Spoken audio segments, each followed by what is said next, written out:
The city was alive that night, humming with neon lights and the unrelenting rhythm of New York. Somewhere between the skyscrapers and the rain-slick streets, two people were about to collide, not with force, but with something far more dangerous. Something delicate, inevitable, and irreversible. Love. It began in a bookstore that still smelled faintly of paper and dust, one of the last survivors of a city obsessed with speed. He was there first, Ethan Cole.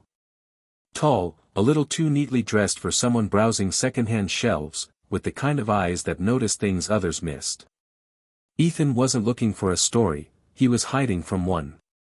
His past. His regrets. She arrived like a disruption, and that's exactly what she was. Amelia Reyes, bright, chaotic, with laughter that could soften even the hardest moments. She wasn't meant to be in that store, her train had been delayed, the rain had started too suddenly, and she ducked in to escape the storm. It wasn't love at first sight. Not yet. It was something subtler, quieter. The way her fingers brushed past the same book his hand was reaching for. The hesitant glance. The awkward apology. And then, the smile. "Take it," she said softly. "You sure?" Ethan replied. She nodded, tucking a stray curl behind her ear. "It doesn't belong to me." "Not yet." That was how it began. They spoke about books at first, and then about everything else. The hours slipped by like pages turning too quickly. She loved music, old records especially, because she believed they carried the ghosts of every room they'd ever played in. He loved architecture, the bones of buildings, the way steel and glass could hold both weight and dreams. She teased him for being too serious, he teased her for being too impulsive. When the rain finally stopped, neither of them wanted to leave. But they did, reluctantly, walking in opposite directions, only to realize later that the world had already shifted. Something had been set in motion. Days turned into weeks, and Ethan found excuses to pass that bookstore again, though he never admitted why. Amelia returned too, sometimes with coffee in hand, sometimes with flowers she claimed were for the counter, not you, though Ethan noticed the way her eyes lingered. Their meetings weren't planned, yet they kept happening, like fate had taken a personal interest. The city became their playground. They wandered Central Park at midnight, whispering secrets as though the trees could keep them. They rode the subway just to see where it would take them, laughing when they ended up lost in Queens. They kissed for the first time on the Brooklyn Bridge, the skyline burning behind them, as if the city itself was a witness. But love, the kind that consumes, is never simple. Ethan carried shadows he never spoke of, a failed engagement that left him doubting his worth, a brother lost too young, a heart trained to protect itself. Amelia carried her own battles. A father she hadn't spoken to in years, an illness she didn't always acknowledge, a fear that happiness could vanish overnight. Still, together, they felt invincible. One evening, under the golden lights of Grand Central, Amelia asked him, "Do you believe in forever?" Ethan hesitated, staring at the constellations painted on the ceiling. Finally, he said, "I believe in moments that feel like forever." She smiled, but something in her eyes flickered. "Then let's collect as many as we can." And so they did. They collected stolen mornings, rooftop sunsets, quiet nights when the world outside didn't exist.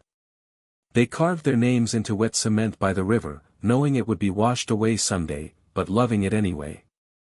They were reckless, they were fragile, they were alive. Yet even as their love grew, so did the weight of silence. There were things unsaid, truths avoided. Ethan never asked why Amelia sometimes clutched her side and winced when she thought he wasn't looking.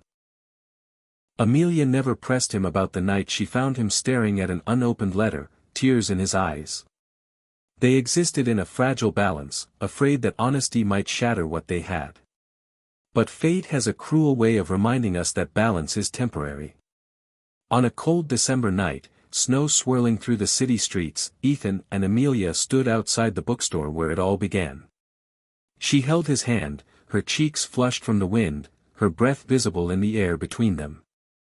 "Promise me something," she whispered. "Anything. Promise me, if I disappear one day, you won't forget me. Promise you'll remember us, even if everything else fades." Ethan pulled her close, his voice unsteady.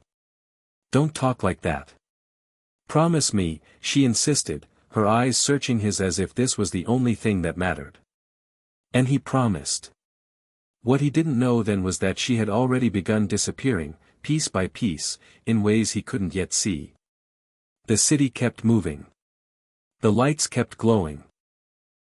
And their love kept deepening, blind to the storm gathering quietly just beyond the horizon. This was only the beginning. The first snow dissolved into gray slush, and New York shrugged into a colder kind of beauty.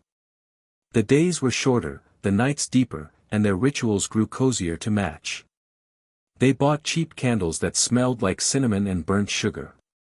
They learned the language of each other's silences, the way he squeezed her hand twice when crowds felt too loud, the way she leaned her head on his shoulder when the world felt too sharp. In those small translations, they found a home. But homes can be built on fault lines. It started with a tremor so small it almost didn't register. A missed call from a number Amelia hid under the name dentist. A calendar reminder she quickly swiped away while he was making tea. She laughed about it when he asked, teased him for being nosy, and kissed him like distraction could be medicine. And in a way, it was. For a little while. Ethan had his own fault line. An envelope slept on his desk. Beneath a stack of architecture journals, cream-colored, the kind of paper that feels heavier than it looks. A return address stared up at him whenever he paid bills, Cole & Cole, attorneys at law. His father's firm. The letter waited without complaint, like a suitcase left by the door. He told himself it was old business, not urgent, not important. He told himself many things that weren't true. On the night the sky cleared into a glassy frost, they took the train to Coney Island just to watch the ocean breathe. The boardwalk was nearly empty. Their words crystallized in the air and fell between the planks. She slipped her hand into his coat pocket and found a pebble smooth as a thumbnail, a piece of some faraway shore. He said he kept it because it reminded him that pressure could turn anything into something precious. She smiled at that, but the wind made her cough until her eyes watered and she had to bend over, palms on her knees, like the air had grown tight around her ribs. He pretended not to see the panic in her face. She pretended not to see the fear in his. When they got back, the radiator clanked like an old pianist clearing his throat. She collapsed onto the couch, exhausted in a way that sleep couldn't cure. He tucked a blanket around her and put on one of her favorite records, the one with the crackle between tracks that she swore sounded like snow falling. He made soup he was proud of, then burned the toast and swore at the smoke alarm like a man defending his honor. She laughed until she cried, or cried until she laughed, the difference was thin as tissue that night. "Do you ever keep secrets?" she asked suddenly, watching steam curl up from her bowl. "Everyone does," he answered, not looking at the desk where the envelope hibernated. "What kind of secrets?" "The kind that mean well," he said, and tried to smile. "The kind you keep because you think you're saving someone." "From what?" "From yourself. From possible futures. From gravity." She nodded like she understood, and maybe she did. Then she set the spoon down carefully and asked, "Do you remember what you promised me?" He felt the floor tilt. "I remember. If I disappear." "You're not disappearing." She sighed, not with annoyance, but with the resignation of someone who knows a storm's timetable better than the weatherman. "I'm trying very hard not to." In the morning, he woke to a soft sound, not quite a sob, not quite a gasp. In the bathroom, the mirror had fogged over. She was on the floor, one hand gripping the edge of the tub, the other pressed to her side. Her face had gone the color of paper. He knelt, stupid with fear, and she said a thing so gentle it didn't feel like permission, it felt like surrender. "Help me." Hospitals have a way of shrinking the world into white squares and artificial air. The fluorescent lights made everything look like the truth. They sat across from a doctor with kind eyes and the calm voice of someone who practices both medicine and mercy. Amelia's illness had a name, one she had carried for years like a folded note she never opened. It had been managed, contained, domesticated into routines of pills and checkups, until it wasn't. A flare. Complications. The familiar turned treacherous. Is it bad? Ethan asked, and hated the child in his voice. The doctor didn't answer with words. The chart closed like a book at the end of a chapter you didn't want to reach. Appointments multiplied. Scans layered over scans. The language of their love story absorbed new vocabulary, markers, margins, protocols.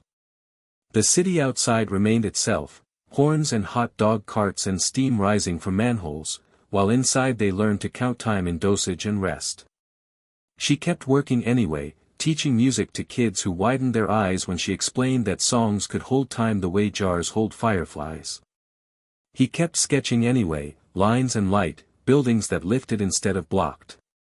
They became greedy for ordinary. A quiet grocery line, a mailbox that squeaked, the first sip of coffee, his thumb finding her pulse and feeling it answer, "I'm here." One afternoon, when the light in their apartment was the color of honey, he finally opened the letter.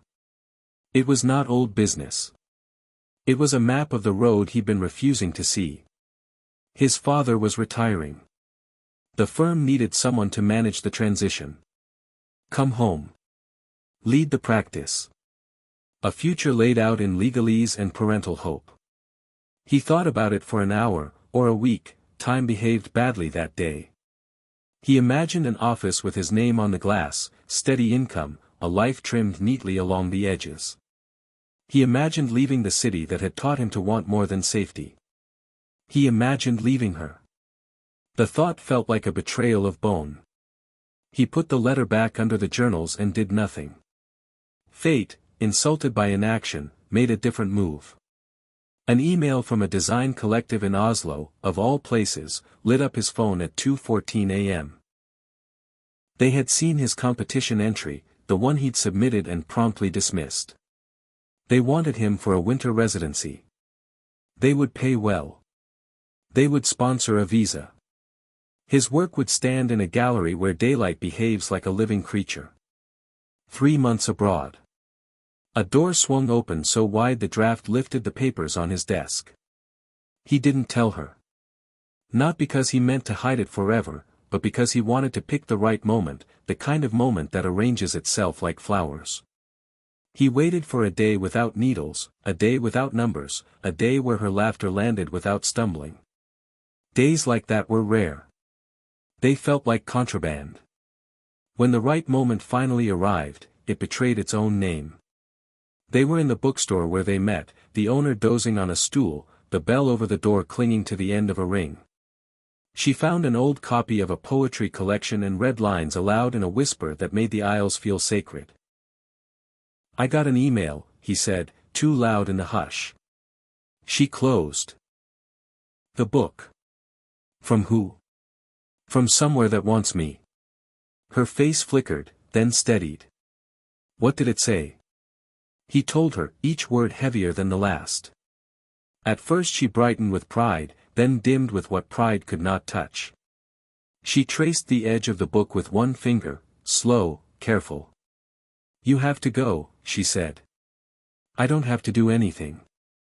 "You have to go," she repeated, more firmly, as if instructing a child how to cross a street. "Your life can't be a room that fits only me." He tried to argue, but she lifted a hand and he fell silent. "I don't want to be the reason you don't open a door you've earned. What if I lose you while I'm gone?" Her smile was the bravest thing he had ever seen. "Then you'll know the answer to the question people waste years asking themselves." What question? Was it love? He wanted to say yes, but the word felt too small for everything it needed to carry. He took her hands instead and squeezed twice. She squeezed back. The bell on the door sighed as a breeze slipped in. The owner woke, blinked, and smiled like he had seen this scene before, every day, in 100 different variations. On the walk home, the city sounded like an argument and a lullaby. She leaned on him more than usual. He pretended not to notice. When they reached the stoop, she paused halfway up, breath thin, face pale. "Promise me something else," she whispered. "You're stacking promises like books. Promise me you'll write to me every day. Not texts. Letters. I can't mail from Oslo to Brooklyn in a day." "Then write them anyway," she said. "Even if they arrive late. Even if they arrive after." "After what?" She looked past him, as if the horizon had a subtitle only she could read. "After." He wanted to refuse the whole vocabulary of after. But he nodded, because some requests are prayers wearing ordinary clothes. That night, while she slept, he drafted his acceptance email, then deleted it, then drafted it again.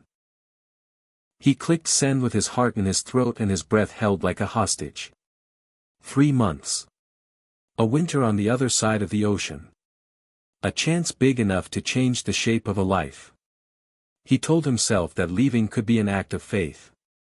He told himself that love could hold across cold and sky. He told himself he could keep every promise he made. The city listened without comment, ancient and unimpressed. Somewhere far uptown, a train dove into a tunnel and came back out in daylight. Somewhere downtown, a street musician warmed his fingers and began to play. In their small apartment, a record turned, whispering snow between songs. The door had opened. And something, already, had begun to close. The airport felt like betrayal dressed in fluorescent light. Amelia walked with him as far as security would allow, her coat too thin for the January air. She looked small there, standing among the tide of strangers, clutching the poetry book he had given her as if it were armor. Ethan wanted to memorize her face in that moment, but memory is a clumsy artist, it always smudges the lines you need the most. She kissed him once, quickly, like punctuation. "Right," she reminded, her breath warm against his cheek. "Every day." And then she let go. The plane carried him away from her like a secret torn from its envelope. He pressed his forehead against the window and watched the city shrink, light scattering like stars across the dark water, until it all disappeared under clouds. Oslo greeted him with a silence New York had never allowed. Snow lay in perfect sheets, untouched, as if the city had been folded from paper. The collective housed him in a studio apartment overlooking a river that refused to freeze, no matter how the world around it surrendered to winter. They gave him a drafting table, clean paper, and the freedom to dream without apology. And dream he did. His buildings rose on the page like prayers made visible. Designs that breathed, that bent toward light, that lifted instead of weighed down. Critics called his early sketches audacious, as though ambition were a crime. He felt alive in his work, more than he ever had. But each night, he wrote. Letters piled up, sometimes short, sometimes sprawling, describing the way the river shimmered like mercury at dawn, or how Norwegians drank coffee as though it were blood in their veins. He told her about the gallery director who insisted his drawings were songs made solid, about the snowfall that erased the city's edges until it looked infinite. What he didn't tell her was that every beauty felt borrowed. That every triumph tasted hollow because she wasn't there to taste it too. Her letters came late, but they came. She wrote about the bookstore cat who had adopted her lap as its throne. About the children she taught who sang off-key but with so much joy it broke her heart. She wrote about the cold, about how it seeped deeper this year, though she never said why. And always, she ended the same, don't stop. Keep building. Keep loving me from wherever you are. For a while, it was enough. But time is a predator that waits patiently. The first sign arrived in ink. Her handwriting trembled where it once danced. A smudge blurred an entire sentence, as though her hand had given out mid-thought. She apologized for it, but apologies are thin veils. Ethan stared at the letters until his vision blurred, then pressed his forehead to the paper as if closeness could undo distance. Then the phone call came. It was midnight in Oslo when his cell vibrated on the nightstand. An unfamiliar number. He almost didn't answer. "Ethan Cole?" a voice asked. "Yes. This is Dr. Lin. Amelia listed you as her emergency contact." The world narrowed. He sat down hard on the edge of the bed, his chest collapsing inward. The doctor explained in measured tones, words Ethan couldn't string together properly: complication, hospitalization, critical. He booked the first flight back, his hands shaking so violently at the ticket counter that the agent asked if he needed medical attention himself. He told her no, but the truth was yes, only the medicine he needed was 3,000 miles away, lying in a hospital bed. The flight was endless. He watched the Atlantic unfurl beneath him, black and merciless, as though daring him to make it across in time. His reflection in the window looked older, frilier, a man dragged forward by guilt. New York met him with a storm. Rain slapped the taxi windshield as he pressed the driver for more speed, more urgency. The hospital lights glared like judgment when he finally stumbled inside. She was there. Smaller, paler, tubes tracing maps across her skin. Machines marked time in beeps that felt like stolen heartbeats. But when she turned her head, when her eyes found his, something fragile but fierce lit up inside her. "You came," she whispered, voice rough but steady. "I'll always come," he said, taking her hand, though he hated how light it felt in his. She tried to smile. "Even from Oslo?" "Especially from Oslo." For days he didn't leave her side.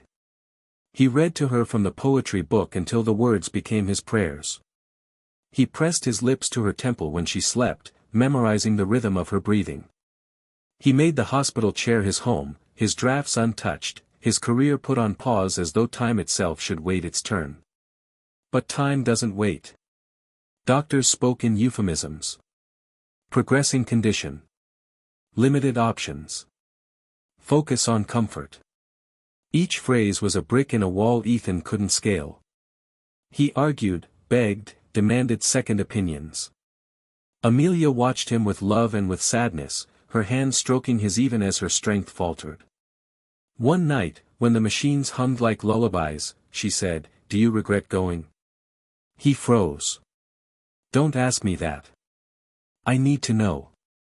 He looked at her, at the fragile fighter tethered to wires, and shook his head. "I regret leaving. Not going. Leaving." She squeezed his hand, the pressure faint but certain. "Good. Because I didn't want to be your excuse. I wanted to be your reason." Tears blurred the edges of the room. He pressed his forehead against hers, whispering, "You are." In the days that followed, she seemed to fade and flare in turns, one moment radiant with laughter, teasing him about his terrible hospital coffee, the next moment slipping under waves of exhaustion so heavy he feared she might not surface again. And then came the night when she asked him to climb into the narrow bed beside her. He hesitated, afraid of breaking something, but she pulled him close until their foreheads touched, until his heartbeat tried to synchronize with hers. "Promise me again," she murmured. "What?" "That you won't forget. That you'll build things that last longer than us." "I don't want things that last longer than us." She smiled weakly. "That's how I know you'll keep the promise." He stayed awake all night, listening to the shallow tide of her breath. Outside, the city never stopped moving. Cars. Sirens. The clatter of life. But in that room, time slowed to a fragile hush. When dawn came, she stirred, opening her eyes with an effort that looked like war. "Read to me," she whispered. He reached for the poetry book and read aloud, his voice cracking on every line. And as the sun broke through the storm outside, casting a narrow beam of gold across the bed, she closed her eyes and whispered something so faint he almost missed it. "Forever." He held her hand tighter, but her grip didn't answer. The machines continued their rhythm, indifferent, clinical. The city outside lit up for another day, unaware that in one small room, a universe had just ended. And Ethan, with her still hand in his, realized that promises are both anchors and knives. Grief, when it comes, does not knock politely. It bursts in, rearranging the furniture of a life, leaving nothing where it belongs. Ethan wandered through the days like a man wearing someone else's skin. The world outside demanded business as usual. Subway doors slamming, vendors hawking pretzels, traffic lights cycling like nothing had changed, but inside, every sound felt like an insult. The funeral was small. Amelia had requested that. Just close friends, her students, a few family members who stood stiffly at the back, their guilt heavy as their silence. Ethan stood near the front, clutching the poetry book as if it were scripture. He didn't speak when invited to. Words betrayed him. All he managed was a nod, his jaw locked against the ocean swelling inside. When the service ended, people touched his shoulder, offered platitudes dressed as condolences. She's in a better place. At least she's not suffering. You were lucky to have her. He hated every sentence. She wasn't a lesson in gratitude, she was flesh, laughter, chaos, light. And now she was gone. That night, back in their apartment, Ethan lit every candle they had, dozens of small flames trembling against the dark. He placed the record she loved on the turntable, and the crackle filled the room like static ghosts. He lay on the couch with her scarf wrapped around his wrist, inhaling a scent that was already fading. Then he began to write. Not letters to her, he had kept that promise already, a stack of envelopes bundled by twine. These were letters he would never send, confessions that spilled out in the ink of sleepless nights. He wrote about the hollow chair at the kitchen table, about how coffee had lost its taste, about how he couldn't sketch a single line without her laughter to balance its weight. He wrote until the pages blurred, until the words blurred, until his grief was ink on paper because it was too heavy to carry alone. Weeks blurred into months. The Oslo Collective sent messages, exhibitions scheduled, opportunities waiting, critics asking. He ignored them all. The architecture journals piled up unopened. He shrank the world down to her absence, living in the shadow of what had been. And then came the envelope. It arrived one rain-soaked afternoon. Slipped under the door by a courier who didn't linger. Ethan opened it without thought, expecting another bill, another reminder of the life he was refusing to participate in. But inside was Amelia's handwriting, her curves and loops unmistakable. The letter was dated 2 weeks before she passed. My love, it began, if you're reading this, I've already gone where I can't follow your footsteps anymore. Don't be angry, I wrote it because I knew you'd collapse under silence. You've always been so strong for me, but strength has edges, and I don't want you cut by them. He read until the tears blurred everything. She told him to live, to travel, to build, to forgive himself for surviving. She reminded him of their night on the Brooklyn Bridge, when the skyline burned and they promised themselves to the world. Keep that promise, she wrote. Love me by living bigger than grief. He folded the letter carefully, pressing his lips to the paper as though it were skin. The next morning, he pulled out the sketches he had abandoned. At first his hands shook. The lines wavered, but slowly steadied. The buildings returned, but now they looked different. Softer. They curved toward the sky like arms reaching. They carried her laughter in their shapes, her voice in their echoes. He worked until dawn, and for the first time since her death, exhaustion felt like relief rather than defeat. But grief does not release easily. He returned to the bookstore, half expecting to see her turning a corner, her curls catching the light. The owner gave him a quiet nod, saying nothing, just sliding across the counter a slim volume of new poems. Tucked inside was a note Amelia had left months earlier, for Ethan, when he comes back alone. Tell him I knew he would. The message gutted him, yet it also stitched something fragile inside. She had known. She had prepared. Love, it seemed, could plant seeds that bloomed even in ruin. Ethan began to rebuild himself in fragments. He started walking the city again, sketchbook in hand, tracing buildings the way others traced memories. He taught part-time at a community center, showing kids how structures could be more than walls, how they could carry meaning. He even laughed once, genuinely, when a student asked if skyscrapers were just trees made of glass. But always, she was there. In shadows, in echoes, in the weightless seconds before sleep. And then came the twist he never expected. One morning, rifling through Amelia's old things, he found another envelope, tucked in the lining of her record sleeve. Inside was a photograph, creased but clear. Amelia, younger, holding the hand of a child no more than 5. A little girl with wide eyes and Amelia's unmistakable curls. On the back, scrawled in hurried ink, for someday. Her name is Clara. Ethan froze, the air in the room thinning. A daughter. Amelia had a daughter. A piece of her alive somewhere, breathing, laughing, perhaps grieving too. Questions attacked him. Why hadn't she told him? Where was Clara now? Was she safe? Did she know her mother was gone? The discovery shattered the fragile scaffolding of his recovery. He pressed the photo to his chest, torn between betrayal and awe. Amelia hadn't trusted him with this truth, or maybe she had wanted to protect them both. But one thing was undeniable, a piece of her still walked the earth. That night, he couldn't sleep. He sat at the desk with the photo propped against the lamp, staring until dawn. And as the first light touched the city, he whispered a vow into the silence. I will find her. The grief that had hollowed him now lit a spark. A mission, a purpose. It was no longer just about surviving her absence. It was about finding the living proof of her love. The next chapter of his life was no longer about building structures of steel and glass.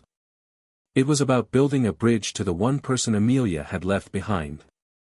And in that vow, for the first time since her death, Ethan felt something stir inside him.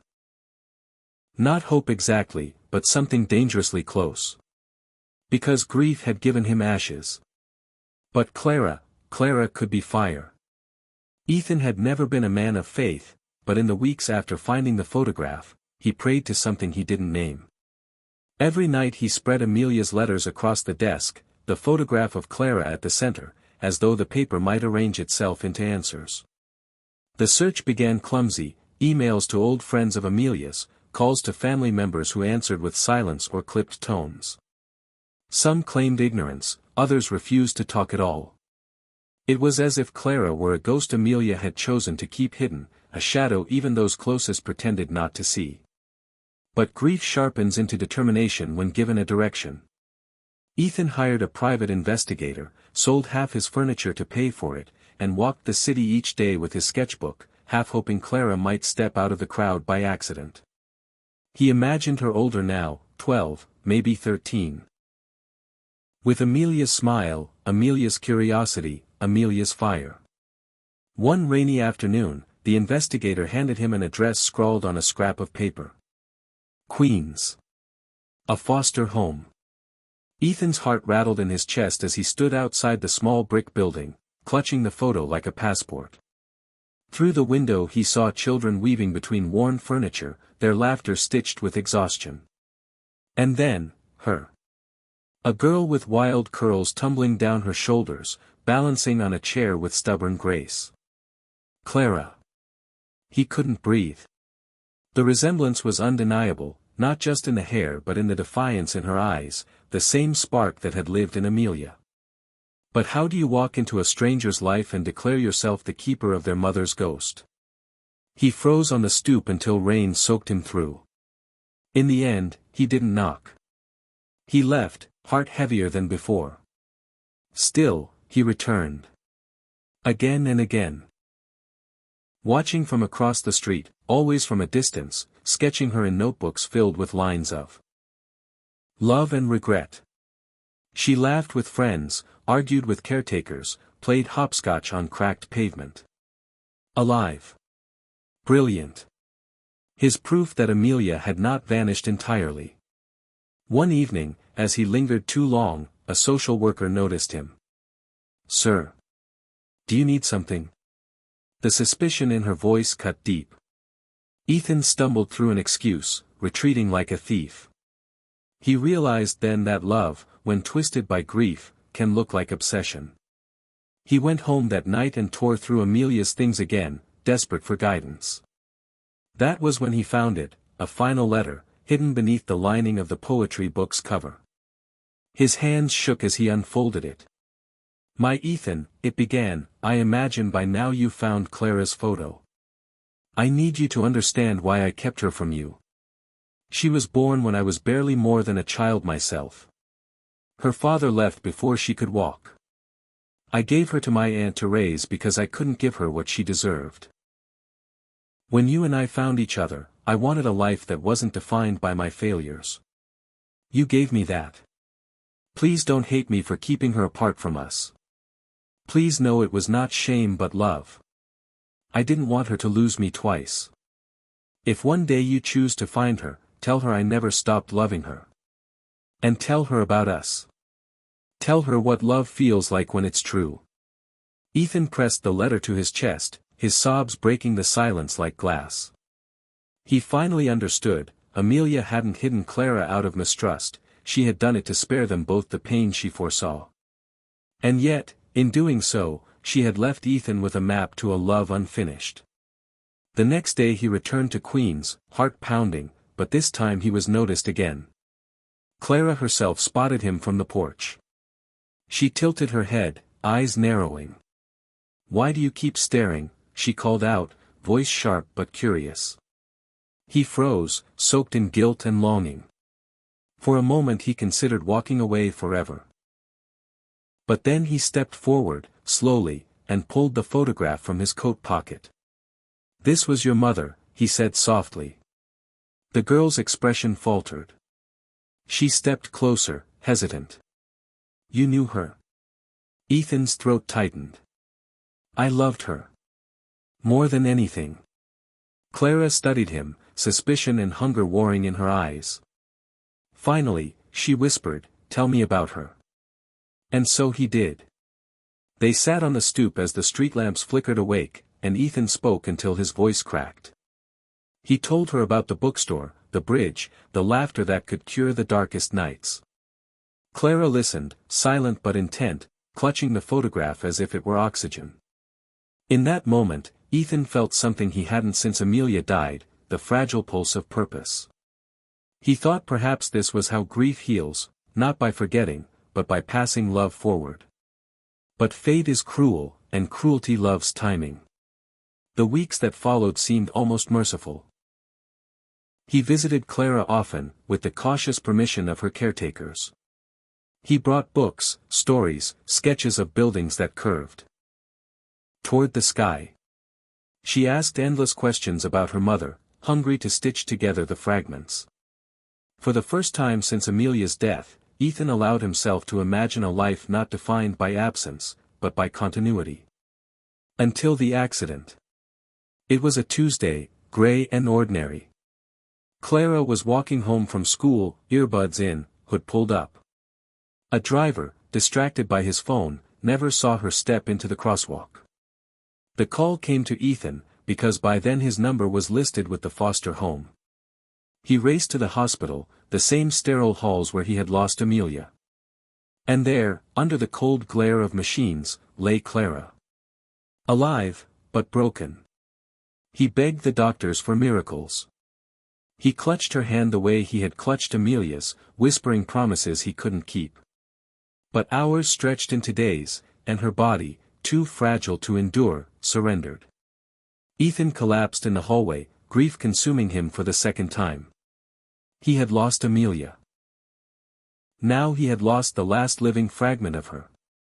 At the funeral, smaller than Amelia's, he placed the poetry book in Clara's casket. It no longer belonged to him. It belonged to the two of them, mother and daughter, bound in silence and love. That night, back in the apartment, Ethan lit the last candle, the wick stubbornly flickering. He spread Amelia's and Clara's photos side by side on the desk. He picked up his pen, but no words came. His hand hovered, empty, as though language itself had abandoned him. Finally, he whispered into the dark, "I promised I wouldn't forget. But remembering is killing me." The city outside pulsed with indifferent life, horns, sirens, laughter.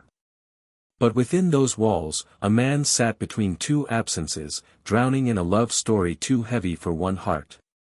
And as dawn crept through the blinds, Ethan understood the cruelest truth of all. Love had not saved him. It had broken him, beautifully, completely, irreversibly. Thank you for watching the Quill's journey. If you're enjoying the atmosphere, don't forget to like, subscribe, and share your thoughts below. I'd love to hear what stood out to you.